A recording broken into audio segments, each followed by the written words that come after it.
Assalamualaikum warahmatullahi taala wabarakatuh. Alhamdulillahilladzi arsala rasulahu bil huda wa dinil haqq liyudhhirahu 'ala ad-dini kulli wa kafa billahi shahida. Asyhadu an la ilaha illallah wa asyhadu anna Muhammadan abduhu wa rasuluhu la nabiyya wa rasulahu ba'da. Amma ba'du. Uh, Di sini saya ingin mempresentasikan mata kuliah hadis tarbawi yang diampu oleh Bapak dosen Bapak Haji Nurul Haq LCMPDI selaku pengampu mata kuliah hadis tarbawi.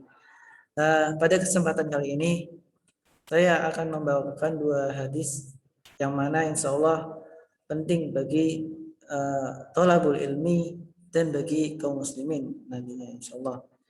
Semoga dengan adanya video ini bisa bermanfaat dan bisa menambah wawasan kita. Sebelum masuk dalam pembahasan, izinkan saya untuk memperkenalkan diri. Perkenalkan, nama saya Muhammad Afif Hisham dengan NIM 2221040 kelas PPAB. Langsung masuk dalam pembahasan. Saya di sini ingin mempresentasikan hadis mengenai pendidikan Islam adalah suatu kewajiban agama. Hadis dan terjemahan pendidikan Islam adalah kewajiban agama. An Anas bin Malik qala Rasulullah sallallahu alaihi wasallam talabal ilmi faridatun ala kulli muslimin fawadi'ul ilmi inda ghairi ahlihi kal muqallidil bikhanaziri il jauhara wal lu'lu'ah wad dhahaba. Akhrajahu Ibnu Majah, Kitabul Muqaddimah, Babul Fadlul Ulama'i, Bahatsu ala Talabul Ilmi. Fi hadal hadis qala Haythan Sami fil Misbahi Zawajah bi Zawaidi Ibnu Majah rakmu wahid aw salasun. Hada isnadu dha'if li dha'fi Hassan bin Sulaiman al-Bazar, yang artinya dalam hadis yang tadi saya bacakan, hadis tersebut diriwayatkan dari Anas bin Malik. Ia berkata bahwa Rasulullah sallallahu alaihi wasallam bersabda, menuntut ilmu itu adalah suatu kewajiban bagi setiap muslim. Dan orang yang meletakkan ilmu bukan pada tempatnya atau bukan pada ahlinya, seperti orang yang mengalungkan mutiara, intan, dan emas ke leher babi, suatu hewan babi. Nah, dalam takhrij hadis tersebut atau kedudukan hadis tersebut, akhrajahu Ibnu Majah fi Kitabul Muqaddimah Babul Fadlul Ulama'i wa Su'ala Talabul Ilmi. Hadis tersebut diriwayatkan oleh Anas bin Malik radhiyallahu anhuma, ditakhrij oleh Ibnu Majah dalam kitab Muqaddimah, kemudian ulama dan anjurannya untuk menuntut ilmu. Jadi hadis tersebut ditakhrij oleh Ibnu Majah dalam bab kitab Al-Muqaddimah, dalam bab Muqaddimah kemuliaan ulama dan anjuran untuk menuntut ilmu. Namun kedudukan hadis ini dikatakan oleh Al-Haythama fi Misbahi Zawajah Zawaidu Ibnu Majah rakmu wahid aw salasun. Hadis ini saatnya itu dhaif. Kedhaifannya itu pada riwayat Hassan bin Sulaiman al-Bazar.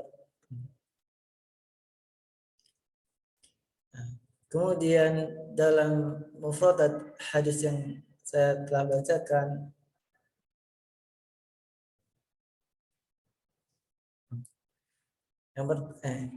Yang pertama mufradat hadis talabu, yaitu penuntut ilmu atau mencari ilmu. Terus al ilmu, ilmu itu diartikan dengan ilmu itu sendiri. Faridatun, dalam konteks bahasa Arab itu faridah, dalam konteks bahasa Indonesia adalah kewajiban. Al-khonaziri, yaitu hewan babi. Al-lu'lu'a, yaitu mutiara. Ad-dahab, itu emas. Kemudian fadilatul hadis atau keutamaan hadis tersebut. Yang pertama, dimudahkan jalan ke surganya Allah Ta'ala, yang mana bagi penuntut ilmu itu jalannya Allah mudahkan, jalan menuju surga, sebagaimana Nabi SAW meriwayatkan hadis yang wa man salaka tariqan yaltamisu fihi ilman sahalallahu lahu bihi tariqan ilal jannah.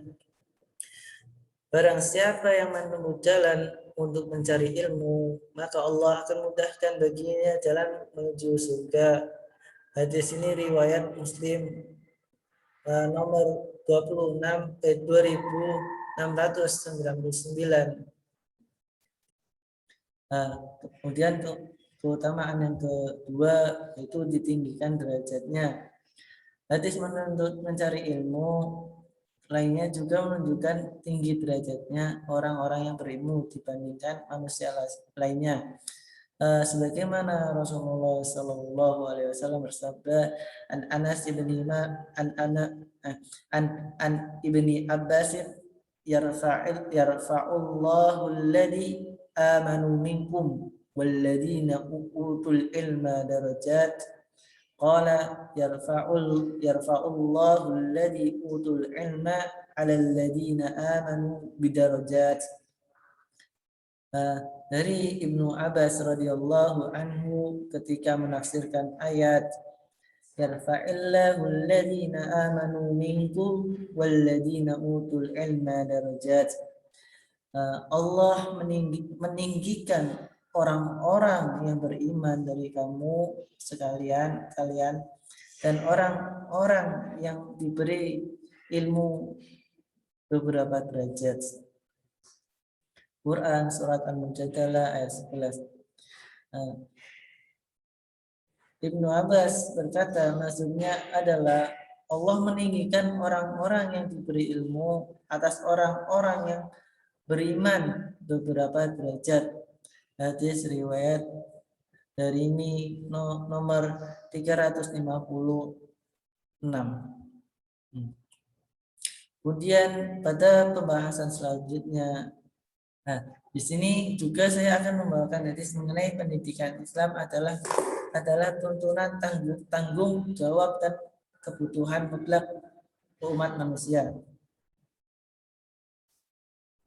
An Ibni Umar radhiyallahu anhuma an Nabi sallallahu alaihi wasallam qala kullukum ra'in wa kullukum mas'ulun an ri'ayatihi wal amiru alladhi 'ala an-nasi ra'in wa huwa mas'ulun an ri'ayatihi war rajulu ra'in 'ala ahli baitihi wa huwa mas'ulun anhu wal mar'atu ra'iyatun 'ala baiti bi ilmiha wa walidi wa hiya mas'ulun anhum wal abdu ra'in ala mali sayyidihi wa huwa mas'ulun anhu alla fa kullukum ra'in wa kullukum mas'ulun an riayatihi. Rawahul Muslim sahihu kitabul imarah. Artinya diriwayatkan dari Ibnu Umar radhiyallahu anhu, sesungguhnya Rasulullah Shallallahu Alaihi Wasallam bersabda, setiap orang adalah pemimpin dan akan dimintai pertanggungjawaban atas kepemimpinannya. Seseorang kepala negara adalah pemimpin atas rakyatnya dan akan diminta pertanggungjawaban perihal rakyat yang dipimpinnya. Seorang suami adalah pemimpin atas anggota keluarganya dan akan ditanya perihal keluarga yang dipimpinnya. Seorang istri pun adalah pemimpin atas rumah tangga dan anak-anaknya dan akan ditanya perihal tanggung jawabnya. Seorang pembantu rumah tangga adalah bertugas memelihara barang milik majikannya dan akan ditanya atas pertanggungjawabannya. Dan kamu sekalian pemimpin dan akan ditanya akan atas pertanggungjawabannya. Hadis riwayat Bukhari nomor 6605. Di sini dicontohkan seorang pemimpin itu ialah tidak harus mempunyai jabatan, tidak mempunyai jabatan atau gelar. Nah, di sini juga seorang pemimpin bisa dikatakan seperti pemerintah, presiden, bahkan anggota keluarga atau pemimpin keluarga, yaitu suami bisa dikatakan pemimpin. Ia memimpin anggota keluarganya untuk menjadi menuntun ke jalan yang benar. Istri pun juga seorang pemimpin atas seorang atas rumah tangga dan anak-anaknya, memimpin rumah tangga dan anak-anaknya yang nantinya akan menunjukkan ke jalan yang benar, Nah, itu akan dimintai pertanggungjawabannya. Kemudian seorang pembantu juga akan dimintai pertanggungjawabannya mengenai tugasnya memelihara barang majikannya, apakah ia jujur atau apakah ia curang. Maksudnya curang dalam artian ia mencuri barang majikannya terus membawa larinya pergi. Itu naudzubillah min dzalik, kita semoga terhindar dari hal-hal yang seperti itu. Nah, itu contoh-contoh dari seorang yang dimintai pertanggungjawaban atau yang poin-poin dalam hadis yang tadi saya sebutkan. Kemudian takhrij hadis atau kedudukan hadis tersebut. Hadis tersebut diriwayatkan oleh Ibnu Umar radhiyallahu anhuma. Kemudian ditakhrij oleh Imam Muslim dalam kitab Imarah. Kedudukan hadis tersebut sahih dalam kitab Muslim. Kemudian al-mufradatul al-hadis, ya, yang pertama ra'in, ialah suatu pemimpin atau suatu pemimpin. Kemudian an-nas, manusia, ar-rajul, seorang pemuda. Kemudian al-mar'atu, itu mempunyai makna seorang perempuan. Kemudian mufradat selanjutnya itu baitun, yaitu rumah.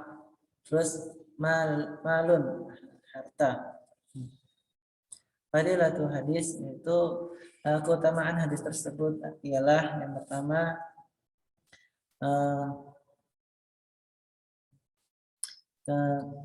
bahwasanya ketahuilah setiap kalian itu adalah seorang pemimpin, yaitu yang telah saya sebutkan tadi contoh-contohnya.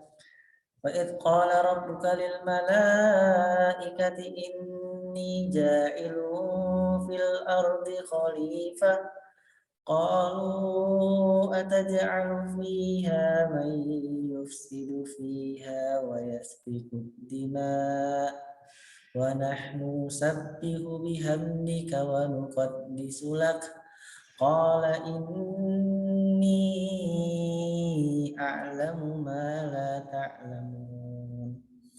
Al-ayah. Quran surat Al-Baqarah ayat 30, yang artinya, ingatlah ketika Allah berfirman kepada para malaikatnya, sesungguhnya Allah hendak menjadikan manusia itu perempuan atau laki-laki sebagai khalifah, suatu pemimpin di muka bumi. Kemudian para malaikat itu berkata, mengapa engkau hendak menjadikan manusia sebagai khalifah atau pemimpin di muka bumi, padahal mereka nantinya hanya akan membuat kerusakan dan pertumpah darahan. Sementara kami sementara kami yaitu malaikat senantiasa bertasbih, memuji dan mensucikan Engkau wahai Allah. Maka Allah berfirman, Qala inni a'lamu ma la ta'lamun. Sesungguhnya Allah itu mengetahui apa yang tidak kalian ketahui. Quran surat Al-Baqarah ayat 30. Ya, itu utama suatu pemimpin yang mana pemimpin akan dimintai pertanggungjawabannya atas apa yang ia pimpin. Kemudian yang kedua, setiap kalian itu akan dimintai pertanggungjawaban atas yang dipimpinnya. Yang pertama itu tadi dijadikan suatu pemimpin. Allah menjadikan langsung seorang manusia, entah laki-laki atau perempuan itu seorang pemimpin di muka bumi ini. Itu yang pertama tadi, mohon maaf ya. Kemudian yang kedua ini, setiap kalian itu akan dimintai pertanggungjawaban atas yang dipimpinnya.